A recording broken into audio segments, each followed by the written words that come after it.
अस्सलाम वालेकुम। प्रोग्राम सहाफ़ी में मतीउल्लाह जान, और आज सहाफ़ी प्रोग्राम के एक बड़े मेहमान, बड़े सियासी जनाब अख्तर मेंगल, सरबराह बलूचिस्तान नेशनल पार्टी हमारे साथ मौजूद हैं। और आज की बड़ी ख़बर यही है कि इस असम्बली से, कौमी असम्बली से कुछ देर पहले ही जनाब अख्तर मेंगल ने इस्तीफ़ा दिया है और हमारी दरख्वास्त पे आज वो प्रोग्राम सहाफ़ी में हमें स्टूडियोज़ में ज्वाइन कर रहे हैं। बहुत शुक्रिया अख्तर मेंगल साहब। ये एक बहुत बड़ा फ़ैसला था और पहला सवाल तो फिर यही बनता है कि इतना बड़ा फ़ैसला और इतनी जल्दी आपको पता चल गया कि पार्लियामेंट में या इस कौमी असम्बली में बैठने का कोई फ़ायदा नहीं। शुक्रिया मतीउल्लाह जान। इसको आप जल्दी करते हैं, मेरे ख्याल में बहुत देर बाद मैंने फैसला किया, लेकिन वो कहते हैं देर आए दुरुस्त आयत। हालांकि जब ये मौजूदा असम्बलियाँ वजूद में आई थी, मेरा इरादा था, लेकिन अपनी ज़ाती मसरूफियात और बीमारियों की वजह से मुल्क से बाहर था। आपने तो ख़ुद भी देखा होगा, मैं असम्बली के इजलास में सिर्फ सदारती जो इलेक्शन हुआ था उसमें महमूद खान का ताल्लुक क्योंकि हमारे सूबे से था, इसलिए उनको वोट देने आए। ना मैंने प्राइम मिनिस्टर, ना स्पीकर, डिप्टी स्पीकर, कहीं पे मैंने वोट नहीं दिया, क्योंकि जो वोट लेने वाले थे उनको मैंने आजमाया हुआ था। और तमाम पार्टियां जो इलेक्शन उसमें उन्होंने कंटेस्ट करना था पार्लियामेंट में, इसलिए मैंने वहाँ पे कोई वोट नहीं दिया। तो सदारती वोट क्यों दिया फिर? सदारती महमूद खान का ताल्लुक क्योंकि हमारे सूबे से था, और इस वजह से फिर वो भी हमारे एक तरह के वो भी मजलूम है, तो मैंने मजलूम का साथ देकर अपनी मजलूमियत और उनकी मजलूमियत जो है हम अपना गम गलत कर लें। ठीक है, मैं देख रहा हूँ कि तकरीबन 44 दिन असम्बली की कार्रवाई जो हुई है अब तक, उसमें सिर्फ 4 दिन आपने असम्बली में शिरकत की है। तो बज़ाहिर तो आपका असम्बली से शुरू दिन से ही अदम एतमाद रहा है, तो अच्छा नहीं होता कि आप अपने हल्के की नुमाइंदगी भरपूर अंदाज से करते, बजाय इसके कि असम्बली में आप गैर हाज़िर रहें तसलसल से और फिर अचानक आप इस्तीफ़ा देने का ऐलान कर रहे हैं। मतीउल्लाह जान, नुमाइंदगी आप किसको कहते हैं? कुर्सी पर बैठना उसको नुमाइंदगी कहा जाता है? नुमाइंदगी वो होती है जहाँ पर आप अपने हल्के, अपने सूबे, अपने कौम, अपने वतन की बात करें। जो बात करना यहाँ पर इन ऐवानों में जिसको गुनाह कबीरा समझा जाता है, और आज के असम्बली के इजलास में भी आपने देख लिया। इससे पहले भी जब एक बार मैं आया था, बात करने की कोशिश की मैंने, लेकिन डिप्टी स्पीकर साहब ने हमें रोक दिया कि जी इस मसले पर आप बात नहीं कर सकते। वो लेकिन गैर हाज़िरी अपनी जगह पर, वो मेरी अपनी मजबूरियाँ थी, सेहत का मसला भी था, कुछ अपनी ज़ाती मजबूरियाँ थी, लेकिन बाहर रहते हुए मुझे एक घुटन सी महसूस हो रही थी कि वो असम्बलियाँ जिसमें अगर मैं नहीं हूँ, बलूचिस्तान से ताल्लुक़ रखे 19 लोग और तो वो हैं, वो असम्बली जिसमें बलूचिस्तान को छोड़ें लेकिन पाकिस्तान से जो है 336 एक अगर निकालें 335 तो लोग तो होंगे उसमें।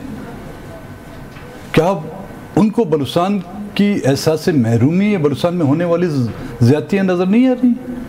उनको ये नज़र नहीं आ रहा कि केयर टेकर के हुकूमत के दौरान यहाँ पर जो बच्चियों पर जो लाठी चार्ज हुई, आप खुद उसके चश्मदीद गवाएं, उस पर बहस नहीं हो सकती। बलूचिस्तान के मसले को किस तरह हल कौन करेगा? ये पार्लियामेंटेरियन करेगा ना, ये पार्लियामेंट करेगा, ये हुकूमत करेगी। जब उन इदारों में बैठ आप बहस नहीं कर सकते, उस पर बात नहीं कर सकते, तो फिर उस कुर्सी पर बैठना या कैफेटेरिया में जाके हमने चाय के घूंट लेना और हंसी मजाक करना, इसलिए तो मेरे लोगों ने मुझे वहाँ नहीं भेजा था। तो ये आपकी पार्टी का एक असूली फैसला है कि कौमी असम्बली में नहीं आप? पार्टी का फैसला नहीं है। अच्छा। मैं इसकी वजाहत करना चाहूँ, क्योंकि मैंने पार्टी को भी इसमें एतमाद में नहीं लिया है। यहाँ तक कि मैंने अभी भी दूसरे प्रोग्राम में कहा था कि मैंने अपनी फैमिली को भी इसमें एतमाद में नहीं लिया है। मैं उसको अपना ज़मीर पर एक बोझ समझता था, और आज ये बोझ उतार के मैं बहुत हल्का फील कर रहा हूँ। तो ये ज़मीर का बोझ आपके सेनेटर मोहम्मद कासिम और मीर जावेद मेंगल भी महसूस करते हैं? देखिए, पार्टी अगर फैसला करेगी, मैंने ना पार्टी का इजलास बुलाया, नहीं पार्टी के दोस्तों से, पार्टी के दोस्तों को ये तक पता नहीं कि मैं इस्लामाबाद पहुंचा हूँ, वो मुझे दुबई रब्ता कर रहे हैं। आज कोई प्रोग्राम हो रहा था वहाँ पे कोयटे में, तो जब वालिद की बरसी के हवाले से और मेरी ये जो न्यूज़ चली, तो फिर वो रब्ता कर रहे हैं कि आप कब पहुँचे। मैं आया हूँ बड़े सीक्रेट मिशन पे। तो अभी पार्टी का इजलास आप जल्द बुलाएंगे और इस वाले से जल्द कोई फैसला होगा? पार्टी का इजलास मैं कल फिर वापस जा रहा हूँ जी, कुछ मजबूरी, तो पार्टी के दोस्तों को मैंने बुलाया। इजलास आप लोग बिल्कुल बुलाएं। उसमें मेरे फैसले से शायद आप लोग इख्तलाफ करें, वो आपका हक बनता है, आप मेरे फैसले को इंडोर्स भी कर सकते हैं, लेकिन मेरी डिसीजन जो है फाइनल डिसीजन। अगर एक वाकया अगर आप आइडेंटिफाई करना चाहें कि इस वजह से आज आपने ये हतमी फैसला ले लिया है, तो वो कौन सा वाकया होगा? अच्छा, एक वाकये को अगर मैं दोहराऊं तो दूसरे लोगों से बड़ी ज्यादती होगी।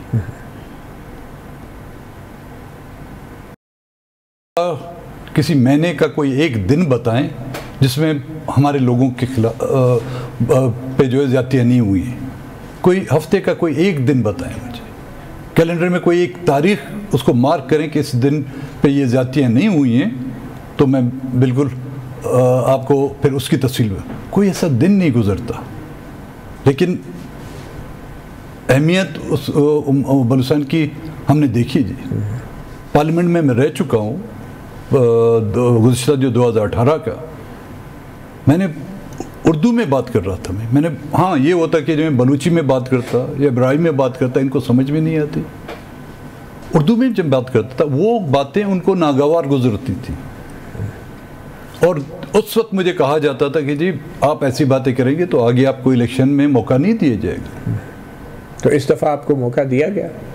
देखें, ऐसा मौका दिया कि वो ऐसे मौके बार बार नहीं आते। नहीं, फिर भी आपको लगता है कि आपको जिताया गया? हराया गया, मुझे जिताया नहीं गया। मतलब लेकिन फिर भी मैंने सिर्फ मुझे नहीं, हमारी पार्टी को जी। हाँ, मैं आपकी बात कर रहा हूँ। तो आप तो जीते ना, आपको जिताया तो नहीं गया? कोशिश तो उन्होंने बहुत की। अच्छा। मार्जिन इतना ज़्यादा था, 65,000 वोट बलूचिस्तान के इलाके से लेना आसान नहीं। और हमारी इलाका दूर दराज इलाका, एक एक हल्का जो है 36,000 40,000 स्क्वायर किलोमीटर है। हम दिन रात एक करके लोगों की मिन्नतें करते हैं कि जी आप हमें मुंतखब करके लाएं, आपके मसले जो है वहाँ पर हम ज़ेर बहस लाएंगे। हल अपनी जगह पर स्टेज वाइज होता है। पहले आप उनको बताते हैं, उनको समझाते हैं, अगर उनको समझ आई तो फिर वो हल होते हैं। जब वो सुनने के लिए तैयार नहीं, कौन? रियासत, पॉलिटिकल पार्टियां। लेकिन पार्लियामेंट के अंदर बतौर MNA क्या आप रियासत को सुनाते हैं या आप हुक्मरान और हुकूमत को सुनाते हैं? ये सब हमारे उस रियासत के हिस्से हैं ना। मैं मीडिया को भी सुनाता हूँ, मां सिवाय चंद एक मीडिया पर्सन्स की। आप मुझे बताएं बलूचिस्तान का मसला किनको समझ में आ रहा है? जिनसे भी आज पूछें, चाहे यहाँ के पॉलिटिकल लोग हों, चाहे यहाँ पे मीडिया के लोग हों, सुबह से शाम तक आप उनके साथ बात कर करके थक जाएंगे, फिर आखिर में बोलेंगे जी बलूचिस्तान का मसला की है। चलिए, बहुत से लोग हैं जो शायद बलूचिस्तान के मसले को नहीं समझ पा रहे। अगर आप सिर्फ 3 बड़े मसले बता दें तो वो क्या होंगे आम आदमी के लिए? ज़रा दोहरा दें। अतिउल्लाह, ज़्यादतियाँ 1947 से जो है ना, जो खिश्त रखी गई है वो टेढ़ी रखी गई। बुनियादी ईंट जब आप टेढ़ी रखेंगे तो उस इमारत को जितना आप ऊंचा ले जाएंगे और जितनी खूबसूरती उसमें लाएंगे, उसमें वो झुकाव ज़रूर रहेगा। वो ईंट क्या है? वो ईंट ये है कि पहले दिन बलूचिस्तान के लोगों की मंजी और मंशा के मुखालिफ शामिल किया गया। हमारे लोगों ने कुछ ने उसको तस्लीम किया, कईयों ने उनको तस्लीम नहीं किया। क्या शामिल किया गया? पाकिस्तान में जब शामिल किया गया, हमारे जो 2 ऐवान थे उन्होंने इसको रिजेक्ट किया कि ये तो एक तारीखी बात है। लेकिन उसके बाद में भी रहे, और उसके बाद होना तो ये चाहिए था, अगर जो लोग रजामंद नहीं थे उनके सर पर हाथ रखना चाहिए था। आज का क्या बताना चाहेंगे आप? आज जो हालात है इसका जिम्मेदार कौन है, और आप इतने बेबस क्यों नजर आते हैं बतौर एक बलोच लीडर? मतलब मैं एक शख्स हूँ, जिम्मेदार कौन है? और आज क्या हालात हो चुके हैं? मैं समझता हूँ यहाँ के मैं सिर्फ एक इस्टेब्लिशमेंट को जिम्मेदार नहीं करार देता। यहाँ की वो पॉलिटिकल पार्टियाँ हैं, पाकिस्तान की वो लीडरशिप है जो अपने आप को जमहूरियत और इस मुल्क और इस आइन के पासबान कहते हैं, वो इसके जिम्मेदार हैं। यहाँ की अदलिया इसकी जिम्मेदार है, यहाँ का मीडिया इसका जिम्मेदार है, हर वो शख्स जिसने बलूचिस्तान पर होने वाली ज़्यादतियों पर आंखें बंद की हुई हैं वो इसकी जिम्मेदार है। मगर बलोच के सियासतदान और लीडरान इस्तेमाल भी तो होते रहे वफाक के हुकूमत गिराने के लिए, चाहे वो बाप पार्टी की शक्ल में हो, चाहे आप लोग जब इमरान खान की हुकूमत में शामिल हुए, तो आप समझते हैं कि आप भी उनमें शामिल हैं, उन जिम्मेदार लोगों में जो इस वक्त सूरत हाल है बलूचिस्तान की? देखिए, इस्तेमाल हम हुए हैं तो फिर इस्तेमाल होने की कोई वजूहत होंगी, हमें इस्तेमाल किया क्यों किया, किसने किया, वही बता दें, फिर खुल के पूरी बात कर दें। वही पॉलिटिकल पार्टियां, अच्छा, वही पॉलिटिकल पार्टियां जब उनको ज़रूरत होती है वोटों की, तो यही पॉलिटिकल पार्टियां क्वेटे में आके हमसे मुआहदा तय करते हैं। मुल्कों के दरमियान, कौमों के दरमियान या आप दो अफराद के दरमियान एक मुआहदा जब साइन हो जाता है तो उसकी पासदारी करनी पड़ती है। हमारे साथ आके मुआहदा तय कर लेते हैं जब उनकी ज़रूरत होती है, जब उनकी ज़रूरत बाई इलेक्शन में जब वो नंबर्स पूरे हो जाते हैं तो आंखें वो बंद कर लेते हैं। जब हुकूमत गिराने का वक्त आता है तो फिर भी वो हमसे मुआहदा करते हैं कि जी आपके मसले हल करेंगे। जब वो मरला ख़त्म हो जाता है तो फिर वो आंखें फेर देते हैं। आपने कई बार धोखा खाया है मैंगल साहब। हाँ जी, धोखा बहुत खाया है। हम काश के इनकी तरह HSN में पढ़े होते, हम बाहर ममालिक में पढ़े होते, इनकी ये चालाकी हम जानते और इनके माहौल में हम बले होते तो शायद हम धोखा ना खाते। और ये आखिरी बार है मेरी तरफ से, तो आखिरी बार है। इसके बाद क्या हिकमत अमली होगी आपकी? अतिउल्लाह जाके अपने लोगों में बैठेंगे, उनको समझाने की कोशिश करेंगे कि ये जो भैंस नहीं है, बैल नहीं है जिसके हम सामने हम बीन बजा रहे थे, इससे स्पेनिश बुल, उसके सामने बीन बजाएगा वो टक्कर ही मारेगा आपको, वो रेड हेरिंग जो बट आप क्यों समझते हैं कि महमूद खान अचकज़ई जो हैं वो असम्बली में रह के कोई गलती कर रहे हैं? ये उनका अपना फैसला है।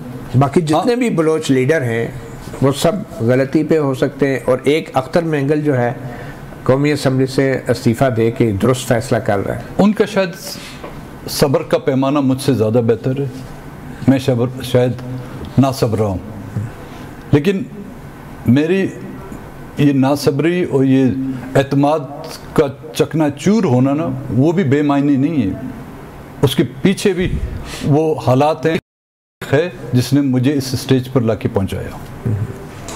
तो अब ये जो बलूचिस्तान के अंदर इस वक्त हालात हैं, इनमें सबसे ज़्यादा ख़तरनाक रुझान क्या है जो बतौर एक बलोच सियासतदान आपको नज़र आ रहा है?